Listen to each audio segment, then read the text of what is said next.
नमस्कार, आपण पाहतो आहात युग बदल न्यूज मराठी। नियोजन भवनात महसूल दिन साजरा, महसूल सप्ताहाचा शुभारंभ। जलसेवेची कार्यपद्धती कायमस्वरूपी अंगीकारावी, जिल्हाधिकारी अजित कुमार। महसूल सप्ताहानिमित्त राबवण्यात येणारी जलसेवा शिबिर उपक्रमाची मोहीम केवळ या सप्ताहापुरती मर्यादित न ठेवता लोकोपयोगी कामकाज व तत्काळ सेवेची कार्यपद्धती कायमस्वरूपी निर्माण करावी, असे आवाहन जिल्हाधिकारी अजित कुमार यांनी आज येथे केले।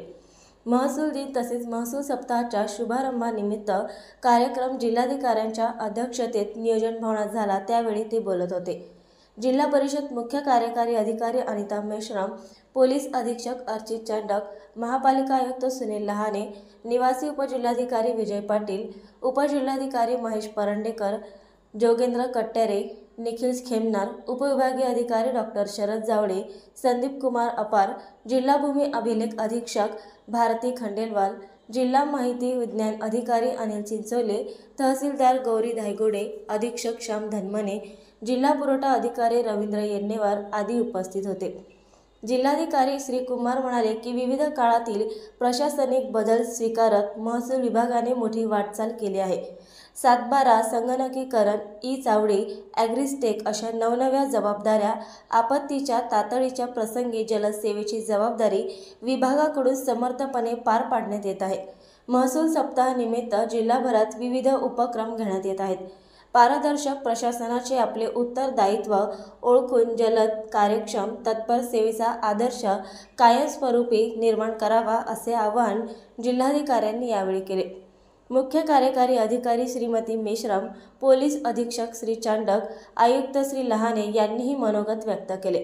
गतवर्षातील उत्कृष्ट कामगिरीबद्दल मूर्तिजापूरचे उपविभागीय अधिकारी संदीप कुमार अपार, अकोल्याचे तहसीलदार सुरेश कवणे, नायब तहसीलदार डॉक्टर सागर भागवत, नितीन लोणकर, निलेश सांगडे, मंडळ अधिकारी देवेंद्र खडके, ग्राम महसूल अधिकारी संगीता दराडे, महसूल सहाय्यक अरुणा जोशी, वाहन चालक अमोल पवार, गजानन खोले, प्रतिज्ञा कावरे, पोलीस पाटील संजय गोमासे, आपत्ती व्यवस्थापन अधिकारी संदीप साबळे, दत्तू जुमडे, निलेश शेंडे, उज्ज्वला कातखेडे, प्रमोद रंगारी, अनिल घ्यारे, स्वप्नील पागरुद, संजय भालेराव, सुनीता शिंदे यांचा गौरव करण्यात आला।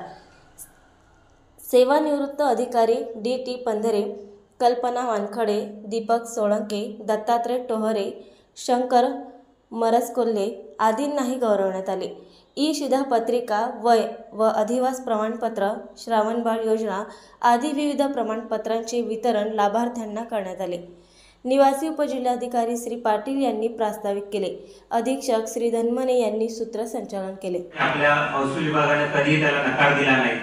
जी पण व्यवस्था बदलत चालली त्याला स्वीकारलं आणि त्यामध्ये स्वतःमध्ये देखील बदल घडले। आपल्यामधील बहुतांश कर्मचारी 55, 56, 57, 58 वर्षाचे आहेत, पण या वयात देखील ते अशाच प्रकारे कुठलाही बदल आला तर तो काम करतात। आपल्या 7/12 संगणकीकरण झालं, एडिट मॉड्यूल आले, ई-चावडी आली, ई-हक्क प्रणाली आली, आता ॲग्रिस्टॅक आहे। या सगळ्यांचा जबाबदारी भार आपल्यावरती दिला जातो आणि क्षेत्रीय पातळीवरती कोतवाल, तलाठी, आपण ग्राम महसूल अधिकारी म्हणतो, मंडळ अधिकारी असतील, यांना याची जबाबदारी दिली जाते आणि ती जबाबदारी आपण कुठल्याही तक्रारीविना पार पाडतात, ही अतिशय अभिमानाची गोष्ट आहे। जिल्हाधिकारी म्हणून या सर्व कुटुंबाचा मला अभिमान आहे की आपण ही जबाबदारी विना तक्रार पार पाडतात। आणि या सगळ्या कामांमध्ये मागील काही वर्षांमध्ये अकोला जिल्हा हा राज्यामध्ये खूप चांगल्या क्रमांकाने आपला परफॉर्मन्स किंवा आपली कामगिरी पार पाडत आहे। मग ई-चावडी असेल किंवा ॲग्रिस्टॅक असेल, सगळ्याच बाबतीमध्ये आपण चांगलं काम केलेलं आहे। मागील 2 निवडणुकांमध्ये विधानसभा असेल, लोकसभा निवडणूक असेल, आपण खूप उत्कृष्ट कामगिरी केली आणि आपल्या विभागाला इतर विभागांची सुद्धा सोबत मिळाल्यामुळे आपल्या जिल्ह्याने खूप चांगल्या प्रकारची कामगिरी या 2 निवडणुकांमध्ये महसूल विभागाच्या बऱ्याचशा कार्यालयांना विभाग स्तरावरचं आणि राज्य स्तरावरचं पारितोषिक मिळालं। त्यामध्ये आपल्या सर्वांचा वाटा आहे। जिल्हाधिकारी म्हणून कुठलाही अवॉर्ड मिळाला तर तो अवॉर्ड जिल्हाधिकाऱ्यांचा नसून तो आपल्या संपूर्ण टीमचा असतो। त्यामुळे सर्वात या अवॉर्ड्स किंवा कुठलेही जे पारितोषिक मिळालं असेल त्याबद्दल आपल्या सर्वांचं अभिनंदन करेन मी। परंतु आपण ही पण बाब एक लक्षात घेतली पाहिजे की बदलणाऱ्या कालावधीमध्ये जिथं लोकसेवा अधिनियम आलेला आहे, RTS right to services act आलेला आहे आणि राईट टू इन्फॉर्मेशन, त्याच्यामध्ये आपल्या कामामध्ये अधिकाधिक पारदर्शकता येणं अपेक्षित आहे, पण बऱ्याच ठिकाणी ही पारदर्शकता दिसून येत नाही. 7 दिवस महसूल सप्ताह तर साजरा करावाच, परंतु वर्षभर देखील आपण लोकांसाठी आणखी काही चांगले करू शकतो याच्यावरती आपण लक्ष द्यावं. नवीन अपडेट मिळविण्यासाठी चॅनलला लाईक आणि सबस्क्राईब नक्कीच करा.